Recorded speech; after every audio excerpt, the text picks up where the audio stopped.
السلام علیکم۔ آج منگل ہے، نومبر کی 10 تاریخ۔ پاکستان میں اس وقت شام کے 7، بھارت میں 7:30 اور یہاں ہمارے اسٹوڈیوز کی گھڑیوں میں صبح کے 9 بج رہے ہیں۔ وائس آف امریکہ واشنگٹن کی اردو سروس سے میں ہوں خالد حمید، خبروں کے ایک بلیٹن کے ساتھ۔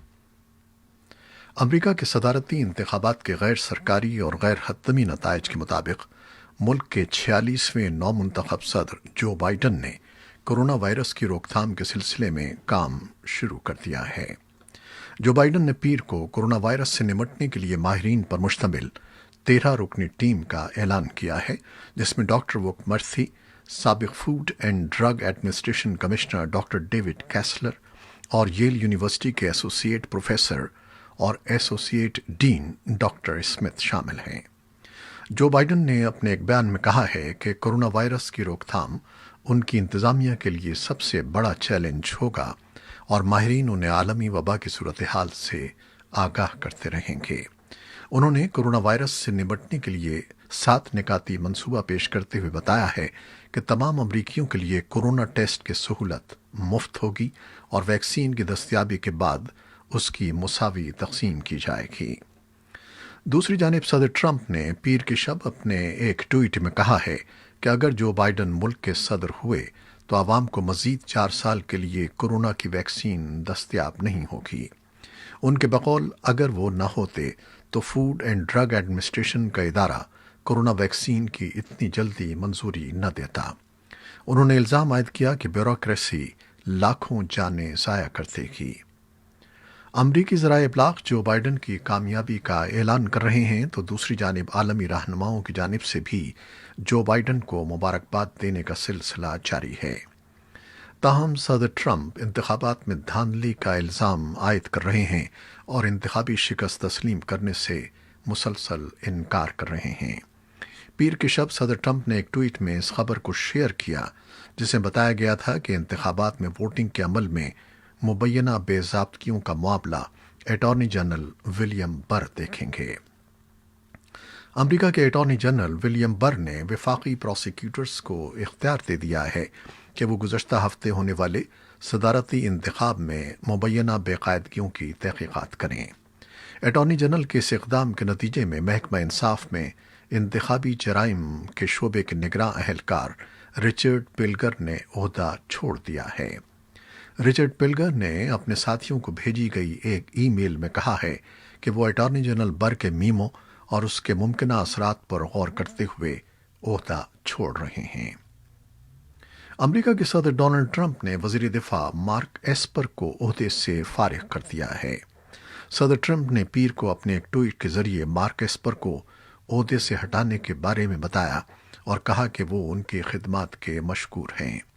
صدر ٹرمپ نے انتہائی اہم وزارت پر فائز عہدیدار کو بذریعہ ٹویٹ ایسے موقع پر ہٹایا ہے جب انہیں انتخابات میں ناکامی کا چیلنج درپیش ہے۔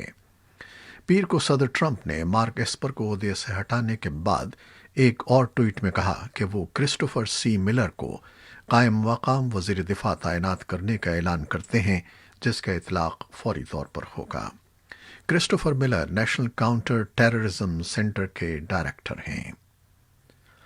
طالبان نے ایک بیان میں کہا ہے کہ امریکہ کے نو منتخب صدر جو بائیڈن کو مبارکباد دیے بغیر کہا کہ وہ امریکہ کے ساتھ دوحہ میں ہونے والے سمجھوتے پر قائم رہیں گے۔ آج منگل کے روز جاری ہونے والے بیان میں طالبان کا کہنا تھا کہ افغانستان سے امریکی فوجیوں کا انخلاء، افغانستان میں عدم مداخلت اور امریکی مفادات پر حملوں کے لیے افغانستان کی سرزمین کو استعمال نہ کرنا دونوں ملکوں کے مفاد اور حکومتوں کے مفاد میں ہے۔ انہوں نے مزید کہا کہ وہ مذاکرات کے ذریعے جنگ کے خاتمے کے عزم پر قائم ہیں۔ تاہم افغان صدر کے دفتر کا کہنا ہے کہ طالبان امریکہ کے ساتھ طے ہونے والے معاہدے کی پاسداری کرنے میں ناکام رہے ہیں اور انہوں نے افغانستان میں پرتشدد حملوں میں اضافہ کیا ہے۔ صدر اشرف غنی کے نائب ترجمان داوا خان میناپال نے وائس آف امریکہ کو بتایا ہے کہ افغان عوام اس معاہدے کے بعد حملوں کی شدت میں کمی کے خواہاں تھے۔ ترجمان کا کہنا تھا کہ پرتشدد حملے افغان عوام اور بین الاقوامی برادری کے لیے ناقابل قبول ہیں۔ ادھر کابل سے ملنے والی اطلاعات کے مطابق جنوبی صوبے ہلمند کے عہدیداروں نے بتایا ہے کہ شمالی فاریاب اور ہلمند میں 2 علیحدہ کار بم حملوں میں کم از کم 9 سیکیورٹی اہلکار ہلاک اور 17 دیگر زخمی ہو گئے ہیں۔ فاریاب صوبے کے المار ضلع میں کار بم حملے میں 10 شہریوں اور 4 سیکیورٹی عہدیداروں سمیت 14 افراد ہلاک ہوئے ہیں، جبکہ 10 زخمی ہوئے ہیں، جن میں 10 شہری شامل ہیں۔ فاریاب پولیس کے ایک ترجمان کریم یاروش نے وائس آف امریکہ کو بتایا کہ ضلعی پولیس ہیڈ کوارٹر کو نشانہ بناتے ہوئے کار بم حملے کے بعد کئی خودکش بم حملے ہوئے ہیں اور لڑائی شروع ہو گئی ہے، جس کے نتیجے میں 10 شہری اور 4 سیکیورٹی اہلکار ہلاک ہوئے ہیں۔ طالبان نے المار حملے کی ابھی تک تصدیق نہیں کی ہے۔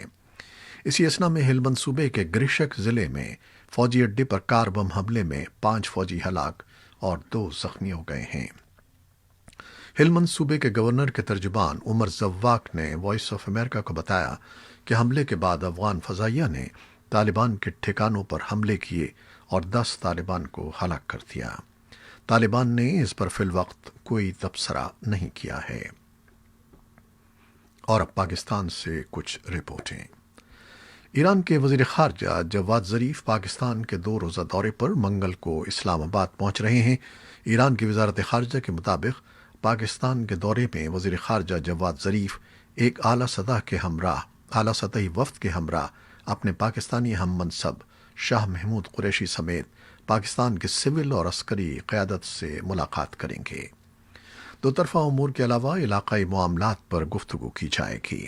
اگرچہ ایرانی وزارت خارجہ نے ایرانی وزیر خارجہ کے دورہ پاکستان کی مزید تفصیلات بیان نہیں کی ہیں، لیکن ایرانی وزیر خارجہ ایک ایسے وقت میں پاکستان کا دورہ کر رہے ہیں جب 3 نومبر کو امریکی صدارتی انتخاب کے غیر حتمی نتائج کے مطابق ڈیموکریٹک پارٹی کے جو بائیڈن کو کامیابی حاصل ہوئی ہے، اور تجزیہ کاروں کا خیال ہے کہ ایرانی وزیر خارجہ اور پاکستانی حکام کے ساتھ ہونے والی بات چیت میں دو طرفہ امور، افغان امن عمل اور امریکہ میں ہونے والے حالیہ صدارتی انتخابات کے مشرق وسطی اور خطے پر مرتب ہونے والے اثرات کے بارے میں تبادلہ خیال کیا جائے گا۔ سعودی عرب کی جانب سے $2 ارب قرض کی ادائیگی میں توسیع نہ ہونے پر پاکستان کو کم سے کم زر مبادلہ کے ذخائر دستیاب رکھنے میں مشکلات کا سامنا ہے۔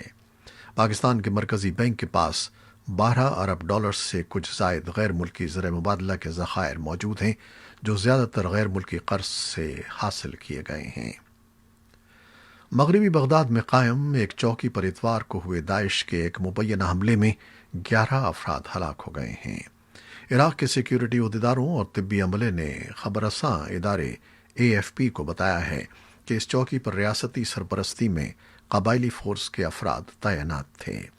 ادارے کی خبر میں کہا گیا ہے کہ داعش جنگجوؤں نے چوکی پر تعینات قبائلیوں پر دستی بم پھینکے اور پھر فائرنگ کی۔ یہ چوکی دارالحکومت بغداد کے جنوبی مضافاتی علاقے میں بغداد ایئرپورٹ کے قریب ہے۔ ایک سیکیورٹی ذرائع کا کہنا ہے کہ داعش حملہ آوروں نے نگرانی کرنے والے مینارے پر حملہ کیا، جس میں 5 قبائلی ہلاک ہو گئے، جبکہ ہلاک ہونے والے 6 مقامی افراد تھے جو حملہ پسپا کرنے کے لیے قبائلیوں کی مدد کو آئے تھے۔ طبی عملے نے AFP کو ہلاکتوں کی تصدیق کرتے ہوئے بتایا کہ 8 زخمیوں کو بغداد کے ایک ہسپتال میں داخل کروا دیا گیا ہے۔ آرمینیا اور آذربائیجان نے نگورنو کاراباخ میں 6 ہفتوں کی لڑائی کے بعد فائر بندی سمجھوتے کا اعلان کر دیا ہے۔ اس تنازع میں اب تک کم از کم 1300 افراد ہلاک ہو چکے ہیں۔ اس سمجھوتے کی شرائط کے تحت روس نے منگل کے روز کہا ہے کہ اس نے تقریباً 2000 امن کارنوں کی تعیناتی کا آغاز کر دیا ہے، جنہیں 5 برسوں کے لیے علاقے میں بھیجا جا رہا ہے۔ اس سے پہلے ہونے والی فائر بندی ناکام ہوتی رہی ہے، لیکن تازہ ترین فائر بندی ایک ایسے وقت پر کی گئی ہے جب حالیہ دنوں میں آذربائیجان کی افواج کو بڑی کامیابیاں ملی ہیں، جن میں ان کی جانب سے اہم قصبے شوشا پر قبضہ کرنے کا دعویٰ بھی شامل ہے۔ فائر بندی کے سمجھوتے میں آذربائیجان کے لیے زور دیا گیا ہے کہ وہ ستمبر سے شروع ہونے والی اس لڑائی میں حاصل کیے گئے علاقوں پر اپنا کنٹرول قائم رکھے۔ آرمینیا کے وزیر اعظم نے کہا ہے کہ امن سمجھوتے پر دستخط کرنا ان کے لیے ذاتی طور پر اور عوام کے لیے ایک تکلیف دہ امر تھا، اور انہوں نے فوجی صورتحال کے گہرائی سے کیے گئے تجزیے کے بعد یہ فیصلہ کیا ہے۔ آرمینیا میں اس فیصلے پر اشتعالی رد عمل سامنے آیا ہے اور سینکڑوں مظاہرین سرکاری عمارتوں کے باہر جمع ہو گئے اور نگورنو کاراباخ کو کبھی نہ چھوڑنے کے نعرے لگائے۔ کچھ مظاہرین نے پارلیمان پر دھاوا مارا اور وزیر اعظم کے استعفے کا مطالبہ کیا۔ اور اب کورونا وائرس کی صورتحال۔ کورونا وائرس سے دنیا بھر میں کیسز کی تعداد 5 کروڑ سے تجاوز کر گئی ہے۔ جان ہاپکنز یونیورسٹی کے اعداد و شمار کے مطابق عالمی وبا سے اب تک دنیا بھر میں 12,56,000 سے زائد اموات ہو چکی ہیں۔